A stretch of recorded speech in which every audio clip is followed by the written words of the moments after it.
ओम शांति। 3 मार्च 2023 के आज बाबा के ईश्वरीय महावाक्य सुनेंगे। आज बाबा क्या कहते हैं।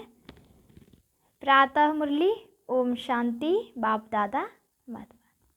बाबा ने कहा, मीठे बच्चे, जब स्वच्छ पौधों पर 5 विकारों की मेल चढ़ती है तब भ्रष्टाचार बढ़ता है। जब 5 विकारों की क्या चढ़ती है, मेल चढ़ती है, तब भ्रष्टाचार बढ़ता है। अब तुम्हें श्रेष्ठाचारी बनना और बनाना है। आज का प्रश्न है, श्रेष्ठ बनने के लिए श्री श्री शिव बाबा की श्रेष्ठ मत कौन सी मिलती है? उत्तर है, श्रेष्ठ बनने के लिए बाप की श्रीमत मिलती है। बच्चे, कम से कम 8 घंटे मेरी सर्विस पर रहो।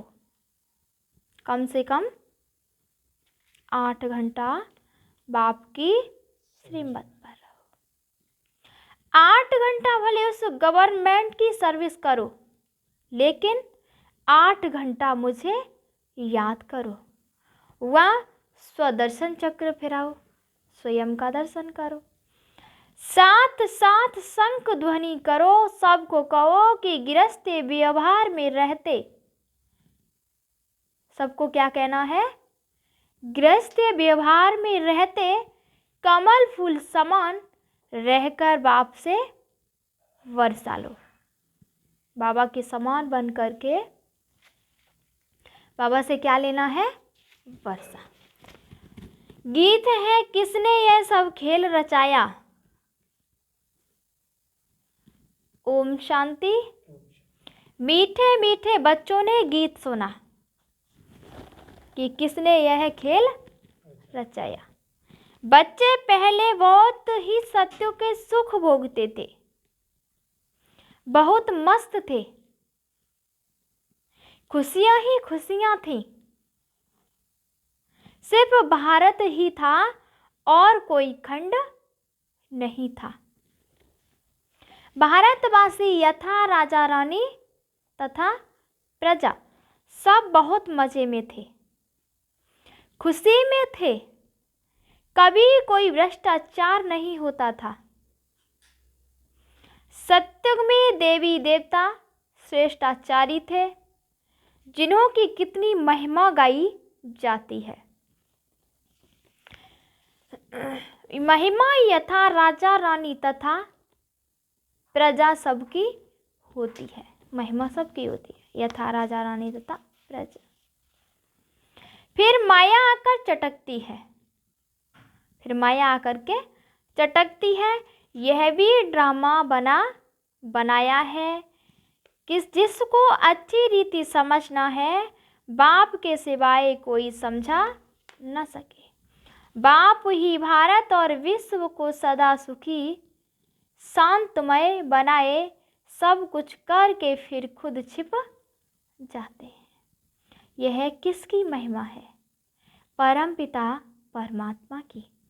भारत में जब स्वर्ग था तो देवी देवताओं का राज्य था, सतो प्रधान था, दुख का नाम निशान नहीं था। फिर आधा कल्प के बाद रावण राज्य हुआ।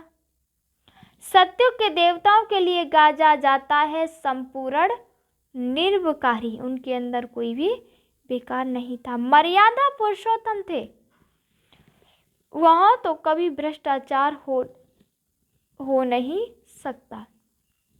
वहां तो श्रेष्ठाचारी थे।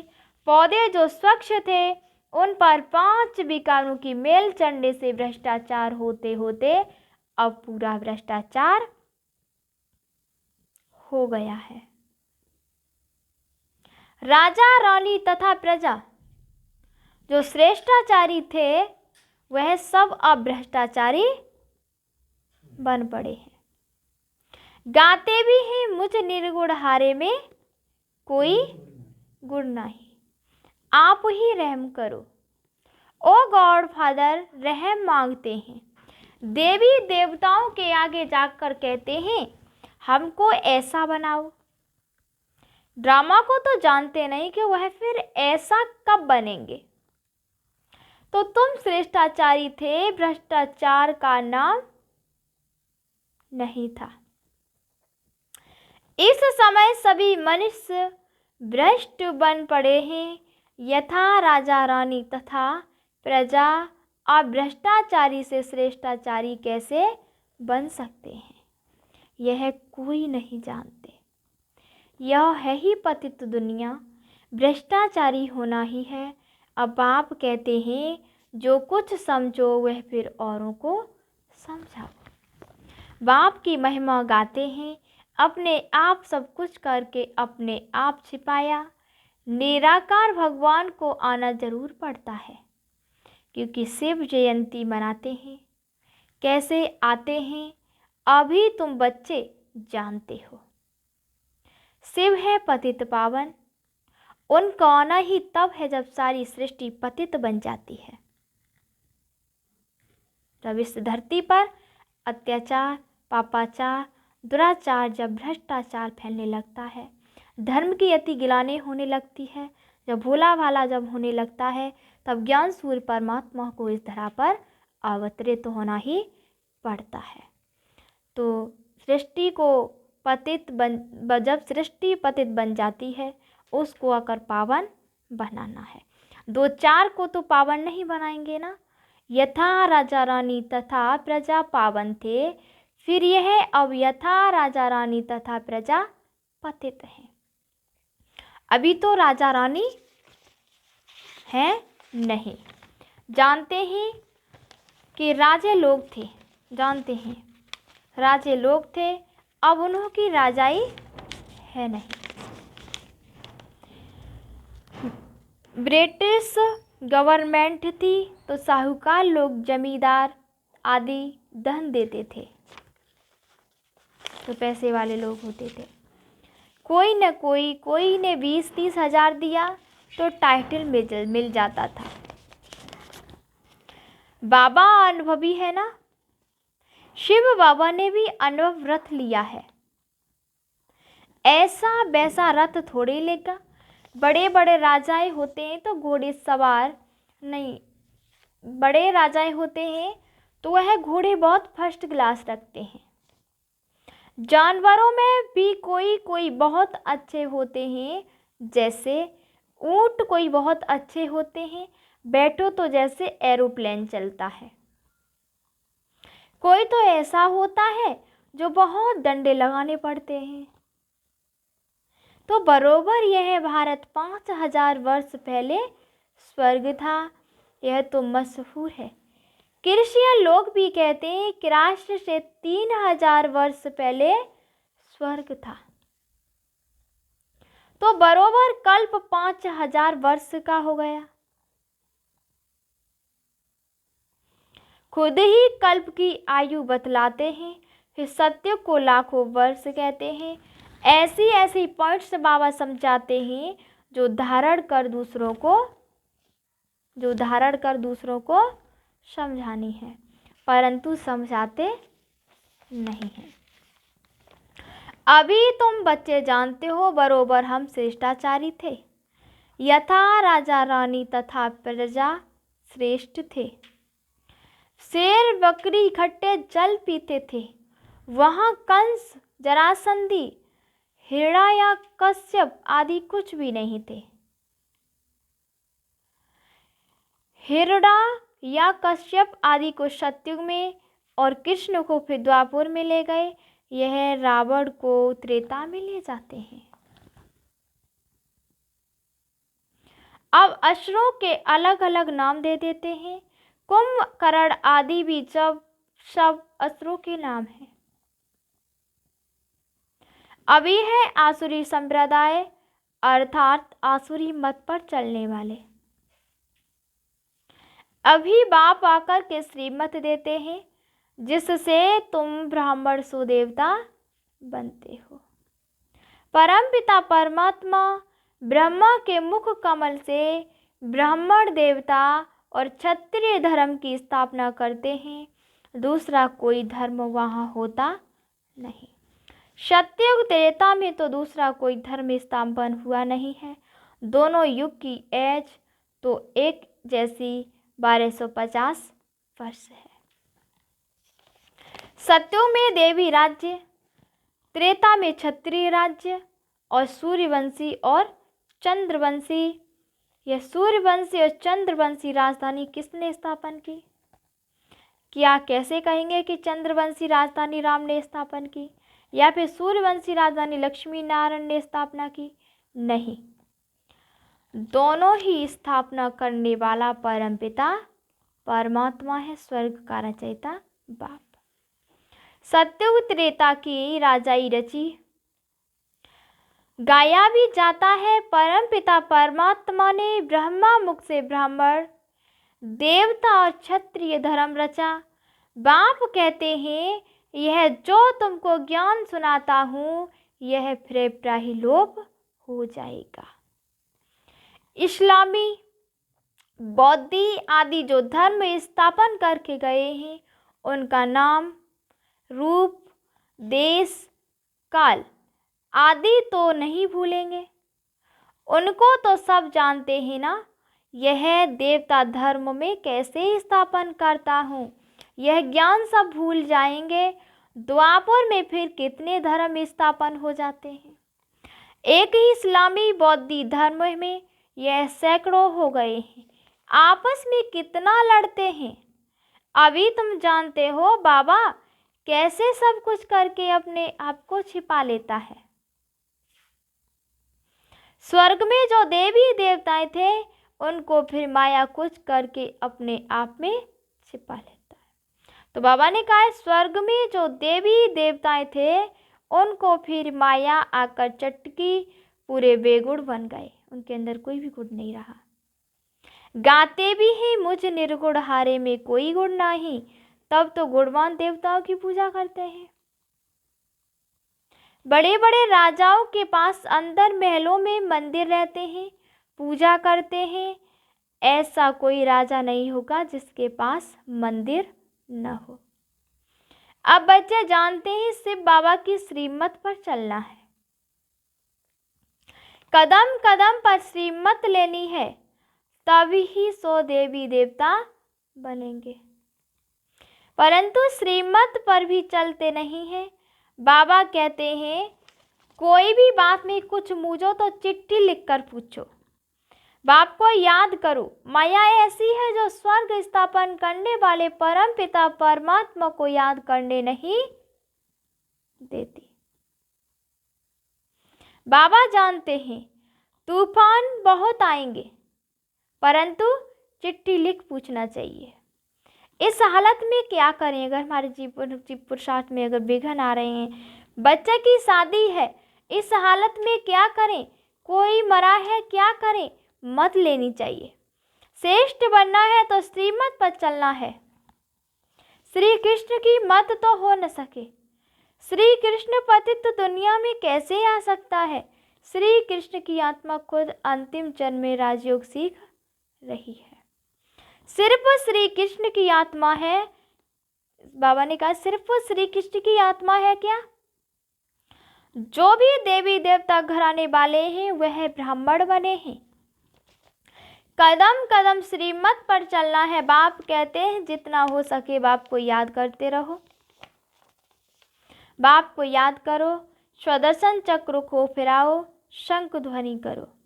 कौन सी? सबको कहो गृहस्थ व्यवहार में रहते कमल सुफूल समान रहे, करके बाप से वर्षा लो। बाप स्वर्ग रचते हैं तो स्वर्ग का वर्षा मिलना चाहिए।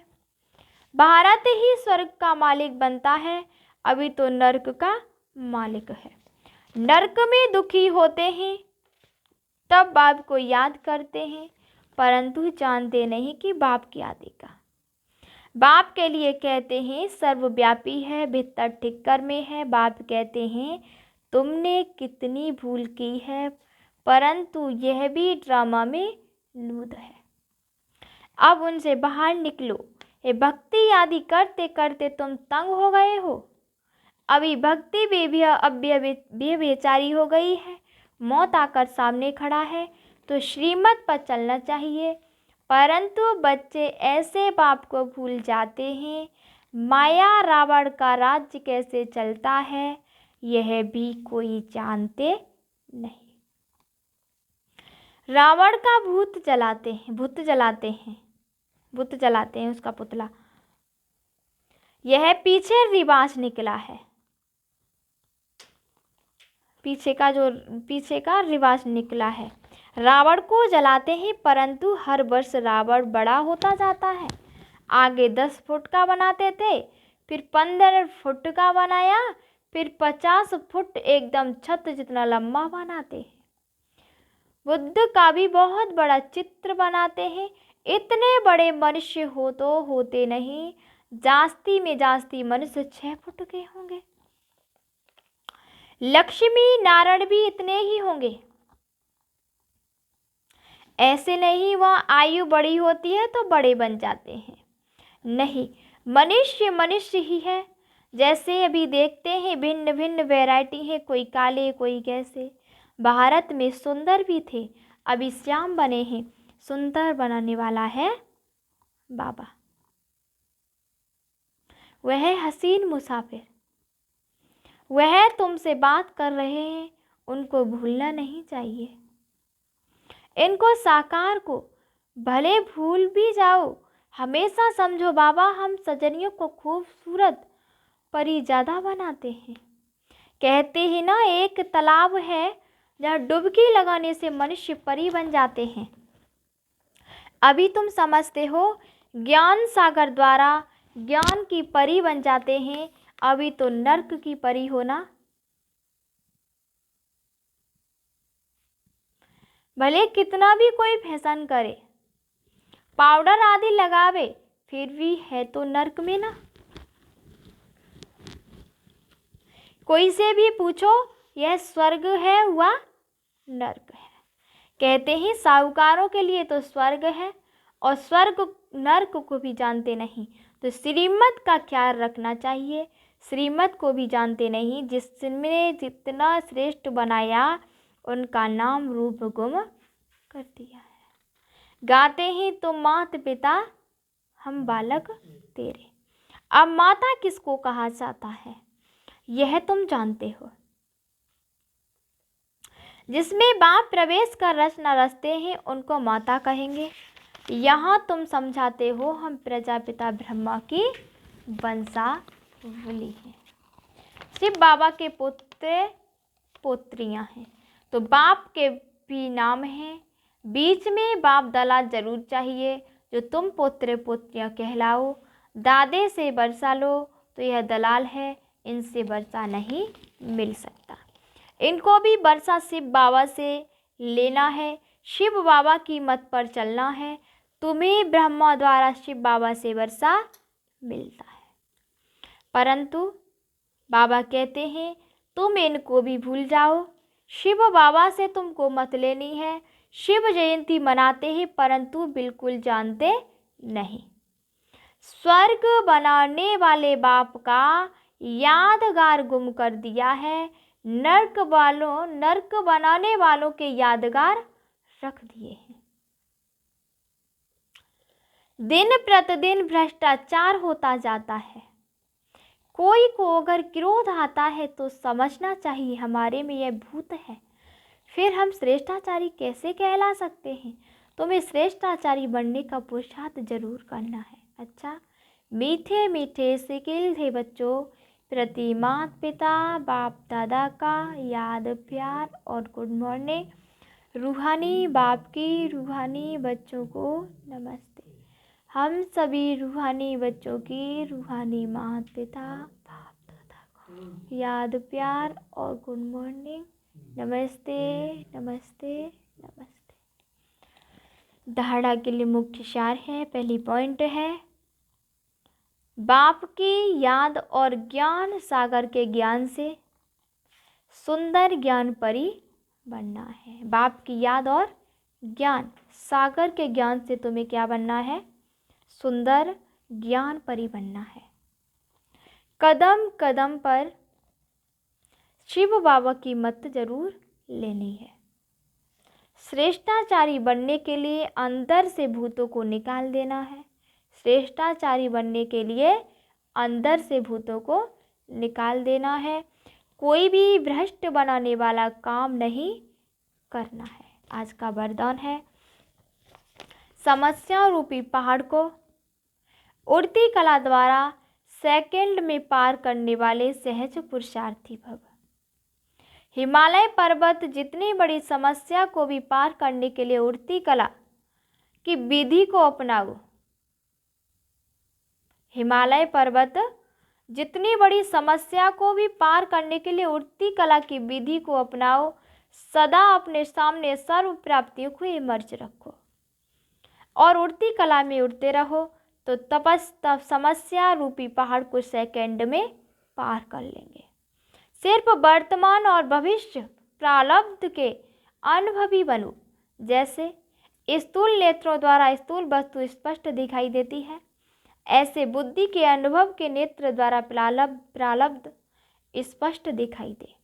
हर कदम में पद्मों की कमाई जमा करते रहो। आज का स्लोगन है, जो सबका आदर करते हैं वही आदर्श मूर्त बनते हैं।